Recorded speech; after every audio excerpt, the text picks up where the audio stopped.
Hi friends, we are learning the fifth chapter in 12th standard computer science, that is Python variables and operators. Till now we have seen introduction, key features of Python, programming in Python, input and output functions, comments, indentation and tokens. So all these topics were covered in the previous videos, and today we are going to see the last topic of this chapter, that is Python data types. Let us enter into the concept, that is Python data types. So what does the data type mean? Data type enna the type of value which we are going to store in a variable. நம்ம எந்த மாதிரி வேல்யூவை store பண்ண போறோமோ அது represent பண்றது தான் நம்ம டேட்டா டைப்னு சொல்றோம். நம்ம பைத்தன்ல ஸ்பெசிஃபிக்கா இன்டீஜரனோ கேரக்டரனோ ஃப்ளோட்டனோ ஸ்பெசிஃபை பண்ண மாட்டோம். டிஃபால்ட்டா நம்ம கொடுக்குற வேல்யூ வச்சே இது எந்த டைப்ன்றத இன்டர்பிரிட்டர் வில் அண்டர்ஸ்டாண்ட். ஆனா அந்த மாதிரி புரிஞ்சுக்கிட்டு எடுத்துக்கிறதுக்காக it has got certain built-in data types or fundamental data types ன்னு சொல்றோம். See, Python has built-in or fundamental data types. What are they? Number, string, boolean, tuples, lists and dictionaries. இது எல்லாமே already பைத்தான்ல இருக்கக்கூடிய பில்ட்-இன் டேட்டா டைப்ஸ். நம்ம யூஸ்வலா store பண்ணக்கூடிய வேல்யூஸை பைத்தான்ல எப்படி கன்சிடர் பண்ணுவோம்னா ஆப்ஜெக்ட்ஸா கன்சிடர் பண்ணுவோம். பைத்தன்ல இருக்கிற எல்லா வேல்யூஸையும் நம்ம ஆப்ஜெக்ட்ஸாக தான் கன்சிடர் பண்ணும். அது ஒரு ஆப்ஜெக்டாக இருந்தாலும் சரி, அது ஒரு வேல்யூவாக இருந்தாலும் சரி, it has got certain type. அந்த டைப் வந்து பில்ட்-இன்னாக இருக்கக்கூடிய டைப்ஸ் வந்து இது எல்லாமே லிஸ்ட் அவுட் பண்ணியிருக்கோம். Will see this number, string and boolean data types individually. Okay, the first data type we are going to see is number data type. Number and சொல்லும்போது Python is going to support integers, floating point numbers and complex numbers.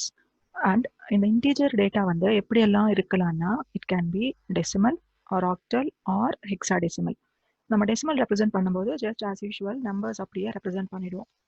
எதுவும் specify பண்ணணும்னு இல்லை, டிஃபால்ட்டாக நம்ம கொடுக்குற number சிஸ்டமே decimal number system. But when you come to octal number system, octal என்ன எடுத்துக்கோன்னா, see நம்ம கொடுக்குற நாள் வேல்யூக்கு முன்னாடி I should specify 0, அதுக்கப்புறமா O. 0O ப்ரிஃபிக்ஸ் பண்ணி நான் நம்பரை ஸ்பெசிஃபை பண்ணுவேன். அந்த நம்பருக்கு முன்னாடி நம்ம 0O எழுதணும். அண்ட் அந்த O வந்து it can be small letter or capital letter.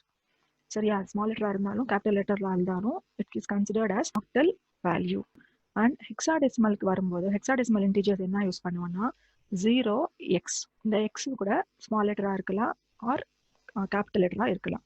That is 0 and either upper case or lower case x. X can be either small letter or capital letter.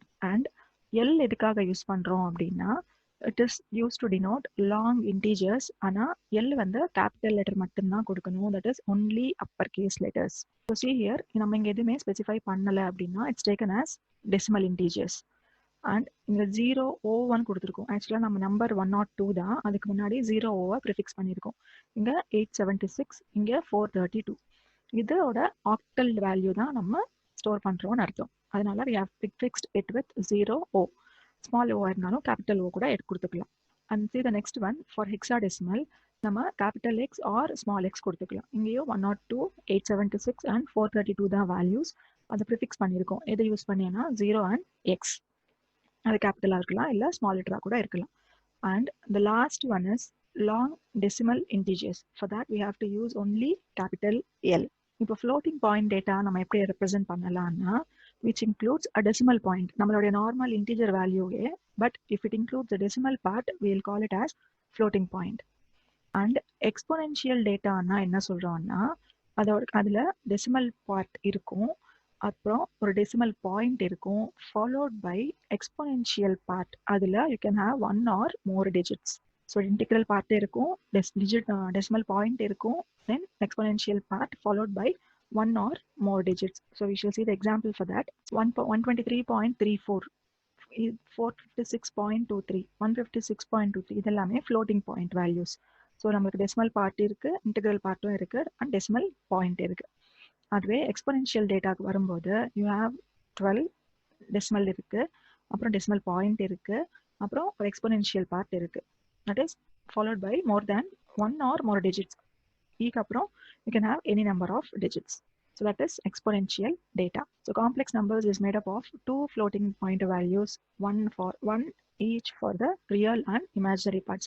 அதுவே நம்ம காம்ப்ளெக்ஸ் நம்பர் கன்சிடர் பண்ணோம்னா X plus ஐஒய் ஃபார்மேட்ல இருக்கும். That is it will have real part and imaginary part for complex numbers. This is about numeric data type. Let's see the example. நம்ம numbers கொடுக்கும்போது வெறும் decimal value கொடுக்குறோம் அப்படின்னா just print என்னன்னு சொல்லும்போது அது அப்படியே தான் பிரிண்ட் பண்ணும். you can see the output. நம்ம கொடுத்த டெசிமல் வேல்யூ அப்படியே தான் பிரிண்ட் பண்ணிருக்கு. அதுவே நான் இதுக்கு நம்பருக்கு முன்னாடி 0O1 கொடுக்குறேன், ஸ்மால் ஓ கொடுத்துருக்கேன் அப்படின்னா எண்ணில் இது ஒரு ஆக்டல் வேல்யூ தான் நான் ஸ்டோர் பண்ணியிருக்கேன்னு அர்த்தம். சரியா? இப்போ 102ன்றது ஆக்டல் நம்பர் சிஸ்டமில் நான் எண்ணுக்குள்ளே ஸ்டோர் பண்ணியிருக்கேன்னு அர்த்தம். ஆனால் நான் பிரிண்ட் பண்ணேன்னு சொல்லும்போது எண்ணை வந்து அதை டெசிமலுக்கு கன்வெர்ட் பண்ணி தான் பிரிண்ட் பண்ணும். 102ஓட டெசிமல் ஈக்குவலண்ட் 66. சரியா? ஆக்டல் டு டெசிமல் எப்படி கன்வெர்ட் பண்ணுவோம், அப்படி கன்வெர்ட் பண்ணி பார்த்தோம்னா we can get the value as 66. சரியா? ஸோ இங்கே கேபிட்டல் ஓ கொடுத்தாலும் there will not be any change. Small லெட்டரோ கேபிட்டல் லெட்டரோ எது வேணா கொடுக்கலாம். இது வந்து ஸ்மால் ஓ கொடுக்கும்போது இது வந்து கேபிட்டல் ஓ கொடுக்கும்போது so there is no change. We can give both small letter or capital letter. Fine. Suppose நம்ம ஹெக்ஸாடெசிமல் வேல்யூ கொடுக்குறோம். ஹெக்ஸாடெசிமலுக்கும் I can use small x or capital X. Small X use பண்ணும்போது அதோட 102 வந்து hexadecimal வேல்யூவா store பண்ணியிருக்கோம். அதோட decimal equivalent வந்து it is 258 print பண்ணியிருக்கு. அதுவே நம்ம கேபிட்டல் எக்ஸ் கொடுத்தாலும் there will not be any change. Just see 258. So capital X கொடுத்தாலும் small x கொடுத்தாலும் there is no change. Now see the next data type, that is Boolean data type. Boolean and சொன்னாலே you have only two values. They are true or false. One thing you have to remember, capital letter first letter capital letter கொடுத்தாதான் அந்த Boolean consider பண்ணும். Small letter கொடுத்தா அது normal டெக்ஸ்டா தான் எடுத்துக்கும். See the example for Boolean data type. Boolean என்ன சொல்றோம், capital letter தான் கொடுக்கணும்னு சொல்லும். Say for example, நான் s is equal to ட்ரூன்னு கொடுக்குறேன். நான் சிங்கிள் கோட்ஸில் கொடுத்தேன்னா அது ஸ்ட்ரிங்காக தான் எடுத்துக்கும் இல்லையா? ஸோ ஜஸ்ட் பிரிண்ட் பண்ண சொல்கிறேன்னா எனக்கு ட்ரூன்றது மட்டும்தான் பிரிண்ட் பண்ணும். நான் அதோட டைப் தெரிஞ்சுக்கணும்னா ஆல்ரெடி அதுக்கு ஒரு பில்டின் ஃபங்க்ஷன் இருக்குது, that is type of S. இப்போ எஸ்ஸோட டேட்டா டைப் தெரிஞ்சுக்கிறதுக்காக நான் இந்த ஃபங்க்ஷன் யூஸ் பண்ணியிருக்கேன். இப்போது நம்ம ரன் பண்ணி பார்த்தோம்னா I can see the output as எஸ்ல இருக்கிறது ட்ரூ, அது அப்படியே பிரிண்ட் பண்ணியிருக்கு. அதோட டேட்டா டைப் வந்து ஸ்ட்ரிங்காக தான் கன்சிடர் பண்ணியிருக்கு. அதுவே நான் இங்கே கொட்டேஷன்ஸ் கொடுக்காம வெறும் ட்ரூன்னு கொடுத்தேன்னா this will rise an error. Name 2 is not define என்ற எரர் ரைஸ் பண்ணுது. பிகாஸ் அந்த ஸ்ட்ரிங்காக கொடுக்கணும்னா நம்ம எப்படி கொடுக்க முடியாது, ஒன்லி வித்தின் கொட்டேஷன்ஸ் தான் கொடுக்கணும். அதுவே நான் பூலியன் வேல்யூவாக கொடுக்கணும் அப்படின்னு நினச்சேன்னா the first letter should be capital letter. Capital D கொடுத்த உடனே you can see the change in the color. ட்ரூன்ற வேர்டோட கலரே மாறி இருக்கு. இப்போ நம்ம டைப் பிரிண்ட் பண்ண சொன்னா it is taken as a boolean value. See you can see here. இப்போ நான் கேபிட்டல் லெட்டர் கொடுத்தேன்னா அது ஒரு பூலியன் வேரியபிளா தான் கன்சிடர் பண்ணது. அதோட டேட்டா டைப் வந்து பூலியன். நான் முன்னாடி பார்த்தீங்கன்னா இட்ஸ் டேக்கன் as ஸ்ட்ரிங். நம்ம கொட்டேஷன்ஸ்ல கொடுத்தா ஸ்ட்ரிங்கா எடுத்துக்கும். கொட்டேஷன்ஸ் கொடுக்காம ஸ்மால் லெட்டர் கொடுத்தேன்னா இட்ஸ் நாட் டிஃபைன். அதுவே கேபிட்டல் லெட்டர் கொடுத்தோம்னா it is taken as Boolean. Same for false also. False கொடுத்தாலும் அதே தான். First letter should be capital. You can see the change. False எழுதும் போதே கலர் சேஞ்ச் ஆகுது. சரியா? அதுவும் boolean value தான். Okay, this is about boolean data type. And the last data type is string data type. Strings னா it's a collection of more than one character ன்னு சொல்றோம். நம்மளுக்கு பைத்தான்ல சிங்கிள் கேரக்டர் கூட அதை ஸ்ட்ரிங்கா தான் கன்சிடர் பண்ணிக்கும். ஸோ நம்ம டேட்டா கொடுக்கும்போது ஸ்ட்ரிங் டேட்டா இருந்துச்சுன்னா it can be enclosed within single, double or even triple quotes.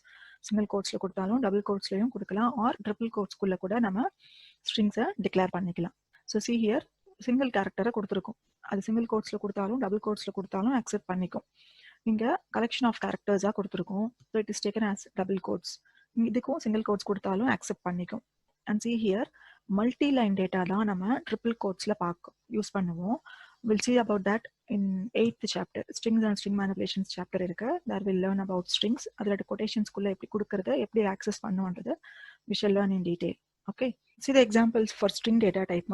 என்ன சொல்றோம், strings single quotes, double quotes or triple quotesல கொடுக்கலாம்னு சொல்லியிருக்கோம். So see here s என்ற ஒரு வேரியபிள்குள்ள நான் ஒரு string ஸ்டோர் பண்ணணும்னு நினைக்கிறேன்.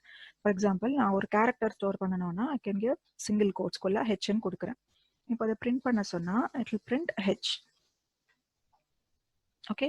அதுவே நான் இதை டபுள் கோட்ஸ்குள்ள கூட கொடுக்கலாம். லைக் டபுள் கோட்ஸ் கொடுத்தாலும் நோ ப்ராப்ளம். அண்ட் ட்ரிபிள் கோட்ஸ்குள்ளே கொடுத்தாலும் நோ ப்ராப்ளம். ஸோ ஒரு கேரக்டர் ஸ்பெசிஃபை பண்ணணும்னா சிங்கிள் கோட்ஸ் தான் கொடுக்கணும். மோர் தேன் ஒன் கேரக்டர்னா டபுள் கோட்ஸில் தான் கொடுக்கணுன்ற ரெஸ்ட்ரிக்ஷன் கிடையாது. So single or double or triple I can use.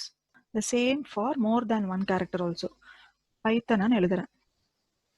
It's collection of characters. More than one character இல்லையா, அது ட்ரிபிள் கோட்ஸ்லையும் கொடுக்கலாம். ஸோ ட்ரிபிள் கோட்ஸ்குள்ளே கொடுத்துருந்தாலும் இட் வில் பிரிண்ட். அதுவே நம்ம டபுள் கோட்ஸ்குள்ளே கூட கொடுக்கலாம். சி, டபுள் கோட்ஸ் கொடுத்தாலும் அக்செப்ட் பண்ணிக்கும். அண்ட்